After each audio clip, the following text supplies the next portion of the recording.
Magandang araw mga kalakbay. Sa totoo niyan ay may parte ng utak ko na nagsasabing wag nang ibahagi ang istoryang ito. Subalit sa napapansin ko ngayon sa amin ay unti-unti nang nawawala ng pananampalataya sa Diyos ang ilan sa aking mga kababayan. Kaya ngayon ay desidido na ako itong ikuwento. Itago niyo na lang po ako sa pangalang Lisa. Mula sa isang liblib na baryo sa isang tagong bundok sa hilagang bahagi ng Pilipinas. At ibabahagi ko lamang ang isa sa karanasan ko noong ako ay dalaga pa lamang. Ito ang kwento sa lugar namin na tila ngayon ay unti-unti nang nakakalimutan. Maging ako ay ayaw ko na ring maalala dahil isa ito sa mga naging bangungot ko. Gayunpaman higit na nais kong gamitin ang pagkakataong ito upang magbigay aral lalong-lalo na sa mga kabataan na tuluyan ng nakalimutan ng aming nakaraan.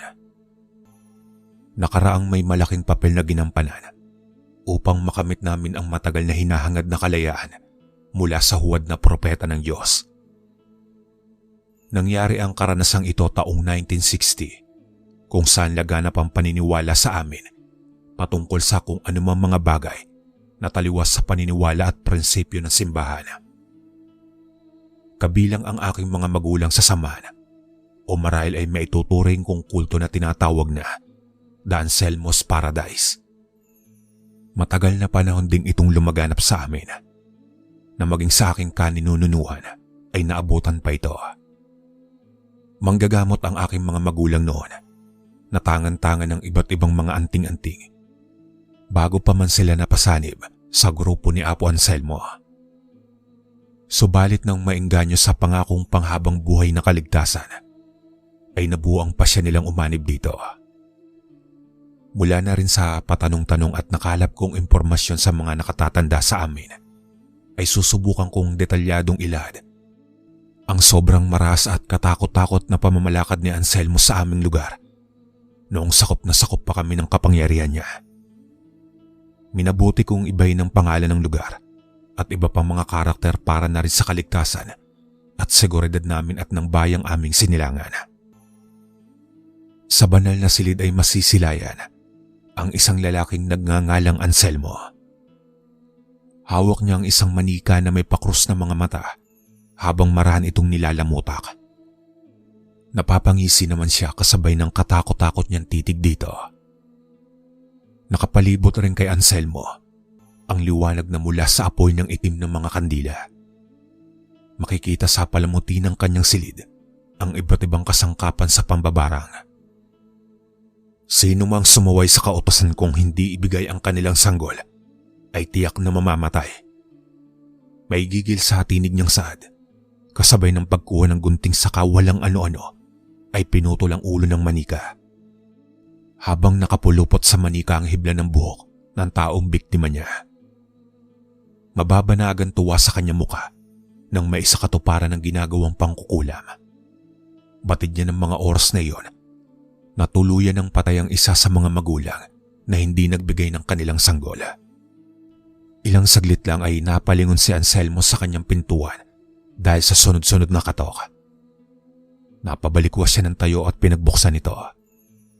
Doon ay bumungad sa kanya ang kanyang mga tauhan na nagbigay ng impormasyon patungkol sa pinag-uutos niya. Kailangan na nating makumpleto ang mga sanggol sa lalong madaling panahon. Ito na lang ang nag-iisang paraan upang maligtas tayo sa kabilang buhay. Wika ni Anselmo bago tuluyang humayo ang mga tauhan. Bumulabog sa tahimik na gabi ang palahaw ng mga magulang na sapilitang kinukuhanan ng sanggol. Sang-ayon sa mga kumadrona na tinakot at pinagbantaan ng buhay. Kung sino pa ang may sanggol ay lumabas na sa inyong bahay. Huwag niyo nang hintayin na kami pa ang pumasok sa inyo. Sino mang lumabag at hindi tumalima sa ipinag-uutos ni Apo Anselmo ay mapaparusahan. Deklara ng isang tauhan ni Anselmo na siyang tagapamahayag. Kamatayan ng kapalit sa sino mang hindi magbigay ng kanilang sanggol. Dagdag niya pa. Wala nang nagawa ang karamihan sa mga magulang na may sanggol, kundi magpaubaya na lamang. Labag man sa kalooban, ay pikit mata nilang ibinigay ang kanilang mga anak. May mangilan-ngilan na nagmatigas at hindi pumayag sa kautusan ni Anselmo. May mga pinugutan ng ulo, sinaksak, binugbog, inilibing ng buhay at mayroon ding itinapon sa pagkataas-taas na bangin. Ilan lang yan sa parusang iginagawad nila sa mga talipandas na hindi tumatalima sa utos ni Anselmo. Kung hindi tayo lalaban, ay hanggang kailan pa tayo magpapasakop kay Anselmo? Wika ng isang lalaki kay Hugo. Hindi pa tayo handa sa ngayon. Masyado pang malakas ang puwersa nila laban sa atin. Tugon naman ni Hugo. Si Hugo ay ang leader ng lihim na grupong revolusyonaryo na tumutuligsa sa pamamahala ni Anselmo. Marami nang napapatay na sanggol. Hindi na normal at pabor sa utos ng Diyos ang mga pinapalaganap niya. Kung kapalit man ay buhay ng mga sanggol, sa pinangako niyang panghabang buhay na kaligtasan, mas gugustuhin ko na lang mamatay ng nakikipaglaban. Suhestyon pa ng isa sa mga kapanalig. Hindi tayo pwedeng magpadalos-dalos sa ating gagawin. Kung makikipagsabayan tayo sa kanila, tiyak tayo ang matatalo. Pahayag ni Hugo. Hilingin natin sa Diyos na gabayan tayo sa ating hangarin. Naniniwala ko na hindi niya tayo tunay na pinabayaan. Manalig lang tayo sa itaas at siya ang magbibigay sa atin ng lakas. Dagdag pa ni Hugo. Hawak ni Hugo ang kanyang libro habang pinapangaralan ang kanyang mga kapanalig. At bilang proteksyon sa nakaambang panganib, ay isa-isa niyang pinahiran ang noo ng mga ito gamit ang kanyang langis na may dasal. Binigyan niya rin ito ng tig-iisang kwintas na maaari nilang magamit sa oras na sila ay saktan ng mga gwardiya ni Anselmo. Kaunting oras na lamang ang ating hinihintay at makakamit na natin ang ating kalayaan. Pinapangako kong hindi na magtatagal ang kadenang nakatali sa ating mga leeg at paa. Makakalaya rin tayo sa kanya. Seryosong tinig ni Hugo bago isa-isang nagsipulasan ang mga kasama niya.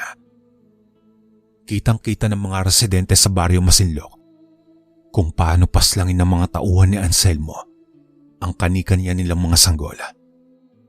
Para sa kanila wala nang masasakit na makitang unti-unting nalalagutan ng hininga ang kanilang mga anak. Ang mga tauhan ay nakasuot ng mahabang itim na damit na siyang tumatakip sa kanilang kaanyuan. Hindi mo sila mamumukhaan dahil nakatakip ang kanilang mga mukha. Sila ang maituturing na gwardiya ni Anselmo at kaagapay nito sa lahat ng naisin niya. Naraong may kani-kaniya silang hawak na sanggol sa kanilang mga bisig. Pagkumpas ng hudyat ay sabay-sabay nila iyong inihagis pa itaas. Pagbagsak ay siyang sasalubong sa mga inosenteng sanggol ang matutulis na patalim. Pagbagsak ng mga mumunting anghel ay kamatayang kagad ang nag-aabang sa kanila. Buhay ng sanggol, kapalit ang panghabang buhay na kaligtasan. Kaya huwag kayong mabahala, sapagkat maliligtas na tayo sa kamatayan. Turan ni Anselmo habang nakaupo sa itim na trono nito saka nagpakawala ng nakakabinging halakak. Hindi mapigilan ng mga magulang na humagulgol sa kaganapang nasasaksiyan. Magpumilit man silang magmakaawa, subalit sadyang napakamakapangyarihan at maras ng kanilang Panginoon na si Anselmo. Siya ang pinuno at kinikilalang Panginoon ng baryo noon na hindi nagpapasakop sa batas at regulasyon ng gobyerno at simbahan. Ang lugar na nasasakupan niya ay isang liblib o tagong baryo na matatagpuan sa pinakadulong isla ng Pilipinas. Maliit lamang ang lugar o pulo na ito, kung kaya naman hindi ito masyadong nakikita sa mapa ng bansa. Namulat sila sa paniniwala na tao lang din ang may lalang ng sandaigdig. Ang paniniwalang ito ang nag-udyok sa kanila na sumamba kay Anselmo. Isang nilalang na di umano'y may lahiring aswang at mambabarang. Matagal na rin niyang isinanla ang kanyang kaluluwa sa demonyo na siyang marahil rason kung bakit may kakaiba siyang lakas. Lalong-lalo na sa pambabarang. Nakakagawa rin siya ng mga himala. Naging maganda naman at maayos ang pamamalakad niya noong simula. Subalit nang magtagal, ay unti-unti nang lumalabas ang totoong kulay nito. Sino man ang sumalungat sa kanya ay agad na ipinapapatay. Sino man ang sumaway sa batas at regulasyon niya ay agad niyang ipapasaksak sa kanyang mga tauhan. May ilang pagkakataon din na siya ang pumapatay gamit ang taglay niyang pambabarang. "Huwag po, Apo. Lubayan niyo ako, parang awa niyo na." Pagmamakaawa ng isang dalaga habang kasalukuyan siyang nilalapastangan ni Anselmo. Bagamat nagagawa niyang sumigaw at humingi ng saklolo, ngunit pawang mga tauhan rin ni Anselmo ang nasa labas ng silid. Paulit-ulit man na dumaing ang dalaga, ay walang sino man ang maglakas loob na tulungan siya. Kaya wala nang nagawa ang dalaga kundi tumangis na lamang. Lantad na lantad ang kabuuan ng laman niya sa mapangas na mga mata ni Apo Anselmo. Nagpakasasa sa makamundong kaligayahan ang kinikilala nilang alagad ng Diyos. Sino mang matipuhan niya ay walang ligtas na nakukuha niya. Naturing ang alagad ng Diyos, subalit higit pa sa demonyo ang gawa at pag-uugali. Base umano sa idinidikta kay Anselmo ng kanyang Panginoong demonyo, ay may paniniwala siya na kinakailangan niya ng 23 buhay na alay. Ang mas nakakabahala pa ay kailangang mga sanggol ito.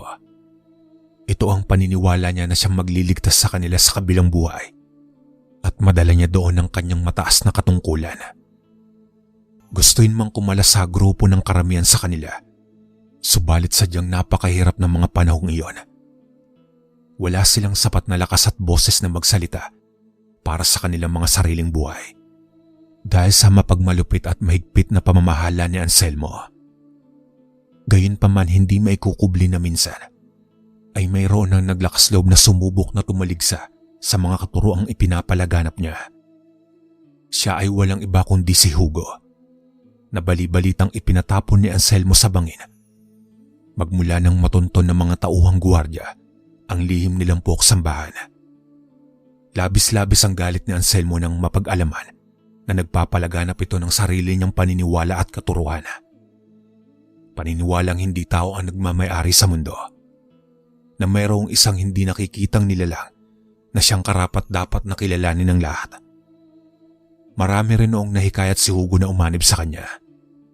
Hindi niya hinihiling na sambahin siya ng tao. Gusto niya lang na mamulat ang mga ito sa totoong Diyos, ang Diyos ng sanlibutan na siyang dapat sambahin ng lahat. Naging sambahan nila ang isang tagong bahagi ng bundok at nakakatuwang isipin na hindi sila kontrolado ng isang mapagmanipulang nilalang na kagaya ni Anselmo. Tanging isang libro lamang ang siyang hawak ni Hugo habang nakatayo nagpapahayag ng salita ng Diyos sa harapan ng kanyang mga kapanalig. Kasabay siguro ng pagkawala ni Hugo ay ang pagkawala rin ng pag-asa ng mga tao sa baryo Masinloc na mamuhay ng malayo sa isang diktador. Simula noong mabalitaan nilang ipinapatay ni Anselmo si Hugo, ay wala nang nagbalak pa na magsalita para sa kanilang kalayaan. Isa sa mga nawalan ng anak ay ang mag-asawang sina Corazon at Pilo. Kabilang sila ngayon sa mga pamilyang naglulusa dahil sa makahayop na kautusan ni Anselmo sa pagpaslang sa kanilang anak. "Apo Anselmo, wala na po kaming mahanap na sanggol. Halos lahat na siguro ay napaslang na natin." Litanya ng isang tauhan sa harapan ni Anselmo. Agad naman na lumukot ang mukha ni Anselmo nang marinig ito. Kasabay ng pagtayo niya sa kanyang trono, ay ang takot na lumukob sa dibdib ng mga tagasunod niya. Hindi ito maaari. Kailangan pa ng isang sanggol upang makumpleto na ang alay. Nanggagalit na galit na tura niya. "Gagawin namin ang lahat upang makahanap pa ng panibagong sanggol, Apo Anselmo," tugon ng isang tauhan. 22 na ang kabuuan sa mga sanggol na napaslang nila at isa na lang upang makumpleto ito. Isa na lang ay tuluyan ng magtatagumpay si Anselmo sa huwad na paniniwala niyang kaligtasan. Samantala linid sa kaalaman ng mga kawal, nakambal pala ang isinilang ni Corazon. Nang mabalitaan ng mag-asawa ang tungkol sa kautosang ito, kahit pa na masakit sa kalooban nila, ay kinakailangan nilang mamili sa kambal kung sino ang ititira at kung sino ang mamamatay. Walang salitang maglalarawan sa labis na pagdadalamhati ng mag-asawa nang mapaslang ang isa nilang sanggol. Ilang saglit pa habang tangan sila ng labis na pangungulila ay ilang mga yabag ang bigla nilang narinig mula sa labas ng kanilang barong-barong. Kasabay niyon ay ang pag-iyak ng isa pa nilang sanggol na marahil ay nagugutom na. Nang mga panahong ito ay walang tigil sa pagkabugang kanilang dibdib dahil batid nilang anumang oras ay may mga tauhan na naman ni Anselmo na darating sa kanilang tahanan. Nakatingin ang mga tauhan na marinig ang iyak ng sanggol mula sa loob ng bahay ni na Corazon. Gayon din ay agad nila itong pinasok at doon naaktuhan na buhat-buhat ni Pilo ang sanggol nito habang pinatatahan. Mababakas sa mukha nito ang labis na pagkabahala. Napamulagat ang mag-asawa nang makita ang mga tauhan. Sapilitan nilang kinuha ang sanggol mula kay Pilo ngunit nanlaban nito. Napatay niyo na ang isa kong sanggol. Ngayon pati ito kukunin niyo pa. Mahigpit niyang niyakap ang sanggol. Ngunit nabitiwan niya rin ito nang saksakin siya ng isang kawal sa kanyang tagiliran. Isang nakakabinging sigaw ang pinakawalan ni Corazon nang makitang unti-unting bumagsak sa saig ang katawan ni Pilo. Huwag ka nang manlaban pa para mailigtas mo ang iyong sarili. Gusto mo rin bang mamatay? Wala nang nagawa si Corazon kundi ang tumangis na lamang habang yakap-yakap ang naghihingalong asawa. Nakuha na rin ng mga tauhan ni Anselmo ang sanggol na sa kasamaang palad ay kamatayang kagad ang nag-aabang ng kapalaran. Ang mga batang namatay ay sama-samang inilibing malapit sa bahay ni Anselmo. Isang buhay na lamang ang kanyang hinihintay at magtatagumpay na siya. Laking tuwa ni Anselmo nang makita ang sanggol na dala ng kanyang mga tauhan.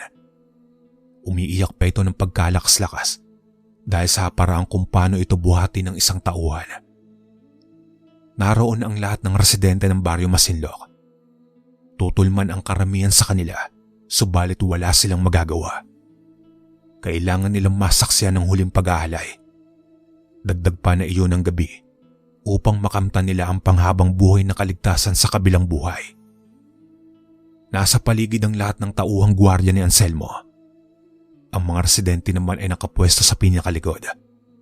Sa gitna ay nakaupo si Apo Anselmo sa kanyang trono. Mabigat na enerhiya ang nararamdaman sa paligid. Iyon na kasi ang araw na pinakahihintay ni Anselmo. Ano pong hinihintay niyo? Patayin niyo na! Agarang utos ni Anselmo. Nadali-dali namang hinugot ng isang tauhan ang patalim nito. Pero lingid sa kaalaman ng lahat na buhay pa pala si Hugo. Mabuti na lamang at pinangangalagaan siya ng pangil ng kidlat na siyang nagligtas sa kanya sa tiyak na kapahamakan. Nakuha niya ang anting-anting na ito isang araw noon nang tumarak ang malakas na kidlat malapit sa kanilang tahanan. Isang may tuturing na himala na makaligtas si Hugo sa nakakalulang bangin na makahawak siya sa isang ugat ng puno matapos siyang ipasaksak at ipahagis sa bangin ni Anselmo. Sa tulong ng pangil ng kidlat ay binigyan siya nito ng kakaibang lakas at pananggalang. Iyon din ang nakapagpatunay kay Hugo na bukod sa tangan niyang anting-anting ay tunay nga na buhay ang Diyos na kinalulugdan niya, na may totoong Diyos na makapangyarihan na gumagabay at nangangalaga sa kanya. Mula sa pagtatanong-tanong ay nalaman ni Hugo kung saan nakalibing ang mga batang ipinapatay ni Anselmo. Hanggang sa sinakop na ng kadiliman ng paligid, handa na ang mga gagamitin ni Hugo para sa gagawin niyang ritual. Maalam si Hugo sa larangan ng paggamit ng anting-anting. Maging sa mga ritual at pag-aalay, ay masusi niyang inaral noon na namanan niya pa mula sa kanyang mga ninuno. Tinunton ni Hugo ang nasabing lugar at doon niya sinimulan ang isasagawang makapangyarihang ritual. Hindi niya mapigilan maging emosyonal ng mga oras na iyon. Masakit isipin na pati inosenteng mga sanggol ay nadamay sa kasakiman ni Anselmo. Ginamit niya ang likod ng kanyang mga palad pangpunas sa luhang lumalandas sa kanyang mga mata. Napahinga siya ng malalim. Patawarin niyo kami mga anak. Hindi namin kagustuhan ang naging kapalaran niyo. Huwag kayong mag-alala. Sisikapin ko na mabigyan ng hustisya ang inyong kamatayan. Ipinapangako ko na hindi masasayang ang buhay na kinuha niya sa inyo. Magbabayad siya sa kanyang kasalanan. Ang tanging naihayag na lamang ni Hugo. Una niyang inilabas ang maliit niyang libreta. Mula sa kanyang daladalang bayong ay hinugot niya mula rito ang rosaryo. 22 puting bato, isang punyal at ang pinakamalakas niyang kasangkapan. Ito ay walang iba kundi ang anting-anting niyang pangil ng kidlat. Mayroon siyang binasang dasal na nakapaloob sa libreta habang hawak-hawak ang rosaryo at ang pangil ng kidlat. Sunod niyang binulungan ng isa-isa ang mga puting bato. Ng mga pagkakataong ito ay ramdam niya ang sobrang bigat ng presensya. Nanunulay sa kanyang katawan ng init na enerhiya na nagmumula sa makapangyarihang anting-anting. Nagsimula na ring lumabas ang butil-butil niyang mga pawis sa katawan. Napabuga rin siya ng hangin nang itusok sa lupang kinahihimlayan ng mga sanggol ang pangil ng kidlat. Tapos ay nag-usal si Hugo ng sagradong dasal na siyang maaaring kumontra sa kapangyarihang barang ni Anselmo.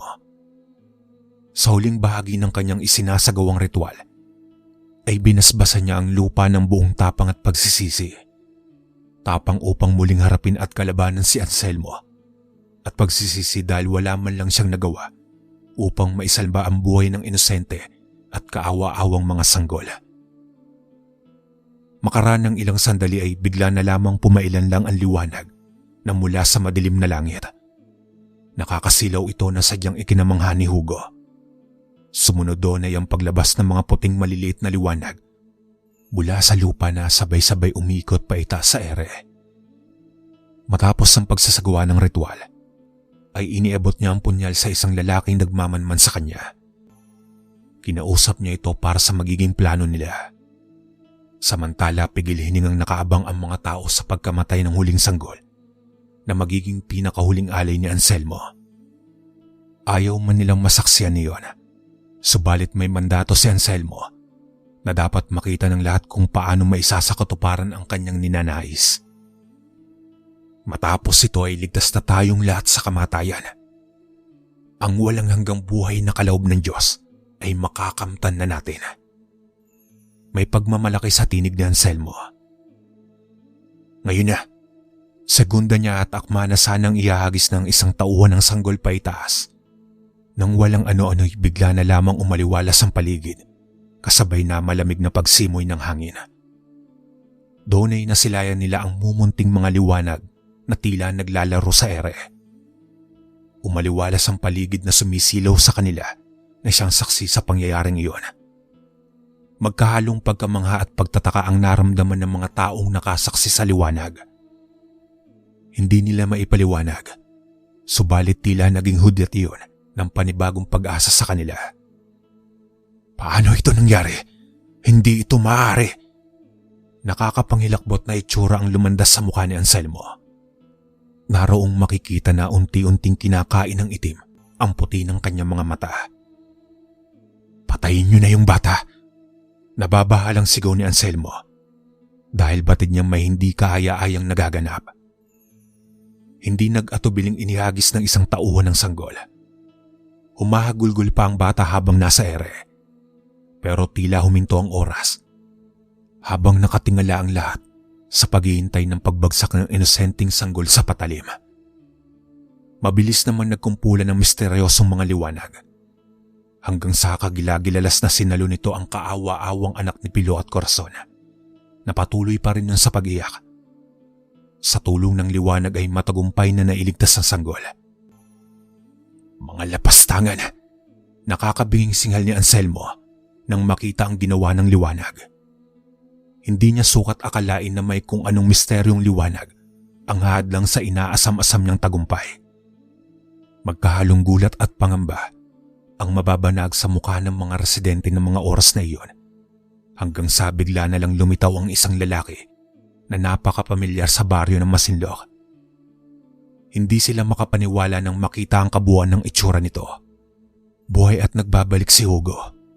Buhay na buhay ang inaakala nilang patay na at matagal nang namamahinga. Nasiyahan ka ba sa pagbabalik ko? Bungad ni Hugo na tinutukoy si Anselmo. Makikita ang hawak nitong libreta, maging ang pangil ng kidlat na ginawa niyang kwintas sa kanyang leeg.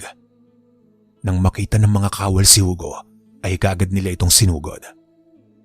Yun naman ang naging hudyat ng mga taong kapanalig niya upang simulan ang matagal na nilang inaasam na revolusyon dahil dominante sa kanila ay mga magulang ng pinaslang ng mga sanggol.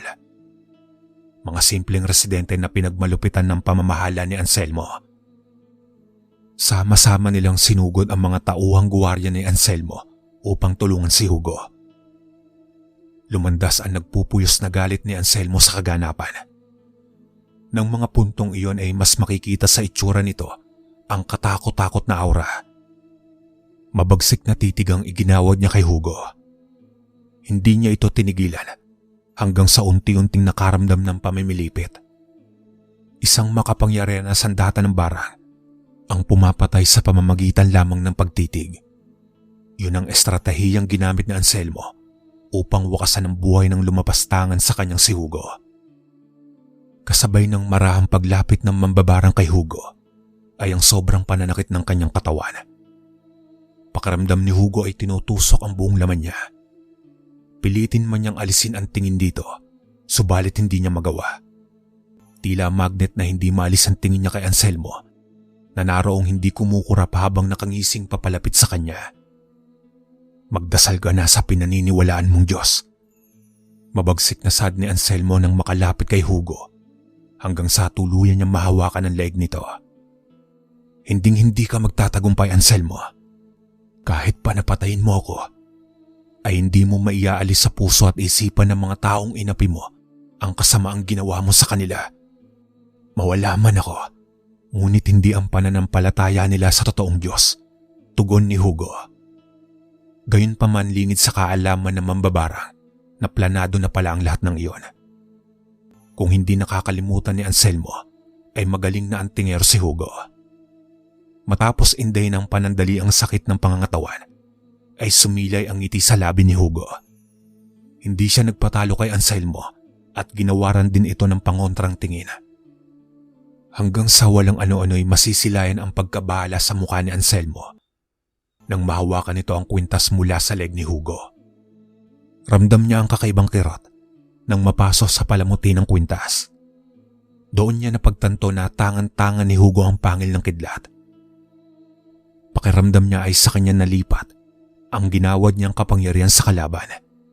Bagamat nakokontra ni Hugo ang bagsik ng pagtiting niya, ay hindi siya nagpatinag. Mula sa kanyang bulsa ay hinugot niya rito ang isang manikang yari sa balat ng nyog. Matapos mahawakan si Hugo, ay kaagad nang umusal si Anselmo ng dasal. Katakot-takot na boses ng mambabarang ang pumupuno sa paligid.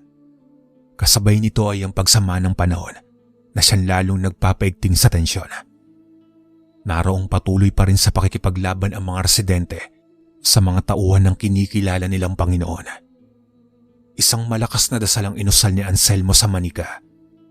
Kakatuwang nag-iiba na rin ang tono ng boses nito, nawari sinasabayan ng hindi makitang nilalang. Ilang saglit lang ay napangisi siya nang makita ang unti-unting pagbagsak sa lupa ni Hugo. Kasabay ng pagpilipit niya sa katawan ng manika ay siyang pagdaing ni Hugo. Hirap siyang makahinga. Bawat galaw ng manika ay siya ring galaw ng katawan ni Hugo. Kaya naman mas nilakasan pa ni Anselmo ang paglamutak sa manika. Sa puntong iyon ay iginugupo na sa sobrang panghihina si Hugo. Sumukan na rin ito ng napakaraming likidong may halong dugo. Dumagdag pa ang buhay na mga uod na katakatakang lumalabas sa kanyang bibig, ilong at tenga. Hindi makakaya ng napakahina mong anting-anting ang lakas ko. Ako ang pinakamalakas na mambabarang at papatunayan ko sa iyo yan. Lapastangan ka, Hugo. Hindi na pinalampas ni Anselmo ang pagkakataon. Muli naman siyang umusal ng napakalakas na dasal sa demonyo habang ang katawan ni Hugo ay naroroong hapong-hapo na sa lupa. Iniangat ni Anselmo ang hawak-hawak niyang manika, saka walang pag-aatubiling iniikot ang leeg nito. Maririnig ang malakas na paglagutok ng leeg ni Hugo. Nariyang napamulagat na lamang siya bago tuluyang panawan ng buhay. Pero sa kahuli-hulihang hininga ni Hugo ay hindi niya binitawan ang dala niyang rosaryo. Isang nakakapanghilabot na halakhak ang namutawi kay Anselmo matapos ihagis ang manika sa bangkay ni Hugo. Tunay nga na walang sinumang nilalang ang makakatalo sa angking lakas at kapangyarihan taglay niya. Gayunpaman unti-unti nang nalalaga sa mga tauhan niya. Hindi natunugan ng huwad na Diyos na si Anselmo ang paglitaw ng isang lalaki mula sa kanyang likuran. Ilang segundo lang ang lumipas nang sumulpot ang hindi nagpakilalang nilalang. Naroong buong puwersang itinarak ng lalaki ang punyal sa likuran ni Anselmo. Natigilan si Anselmo nang maramdaman ang napuruhan sa kanya. Nagsimula ng duguin ng kanyang bibig, kasabay ng muling pagbagsik ng kanyang mga mata. Ginamit niya ang natitira niya pang lakas upang titigan ng taong gumawa nito sa kanya. Kahindik-hindik na titig ang iginawad ng mambabarang sa lalaki. Doon niya napagtanto na ito ang ama ng huling alay na sanggol. Ito ay walang iba kundi si Pilo, ang lalaking nakatunghay kay Hugo. Nang gawin nito ang ritual sa himlayan ng mga sanggol, ang lalaking inabutan nito ng sagrado at may dasal na punyal. Gaya ng sinapit ni Hugo, ay unti-unti itong namilipit sa tinding sakit. Pakiramdam niya ay naninigas ang buong katawan niya. Mas hinigitan pa ni Anselmo ang lakas na pinakawalan niya. Hindi niya maaaring hayaang buhay ang sino mang lumapastangan sa kanya. Hanggang sa muling pumailan lang ang mga mumunting liwanag ng dumapo iyon sa bangkay ni Hugo. Kakatuwang nagliwanag ang pangil ng kidlat sa kwintas nito. Naagaw nito ang atensyon ng mambabarang, kaya nawala ang tingin niya kay Pilo. Lumagapak sa lupa si Pilo habang habol-habol ang paghinga. Nasilaw si Anselmo sa liwanag na nagmumula sa kwintas. Doon na nagsimulang magbakbak ang kanyang balat. Maraang umagos ang mangitim-kitim na dugo sa kanyang mga mata. Katakataka rin ang paglabas ng mga insekto sa kanyang bibig, ilong at tenga. Nahirapan na rin siyang huminga nang iduwal niya ang patay na alupihang nagmula sa kanyang tiyan. Nang makondisyon ng sarili ay pinilit makatayo ni Pilo upang hugutin ang punyal sa likuran ng mambabarang. Tuluyan na nagwakas ang buhay ni Anselmo matapos itong paulanan na napakaraming saksak sa katawan ni Pilo. Siniguro niyang wala na itong hininga upang maipagiganti ang mga kaawa-awang sanggol na nagkubli sa katauhan ng mga mumunting liwanag. Naipagiganti niya na rin ang kanyang isang anak. Sandaling katahimikan ang namayani ng mga oras na iyon. Hindi may kukubli ang emosyon ng mga taga-Baryo Masinloc sa panibagong pag-asa na kanilang matatamasa ngayong wala na ang demonyong mambabarang na siyang bumulag sa kanilang paniniwala at pananampalataya. Lumipas pa ang ilang mga taon ay nagbago na rin ang pamumuhay ng mga tao sa Baryo Masinloc. Wala nang mapagmalupit na kamay na bakal ang kumukontrol sa kanila. Laking pasasalamat naman nila kay Hugo dahil sa iniwan nitong alaala at pamana. Ang libro na naging instrumento noon ni Hugo ang siyang magpapaalala sa kabutihan at katapangan niya. Ito ang Biblia na noon ay ibinigay ng isang misyonaryo kay Hugo na napadpad sa Baryo Masinloc, ngunit ipinapatay ni Anselmo. Hanggang dito na lang po ang aking kwento, mga kalakbay. Maraming salamat.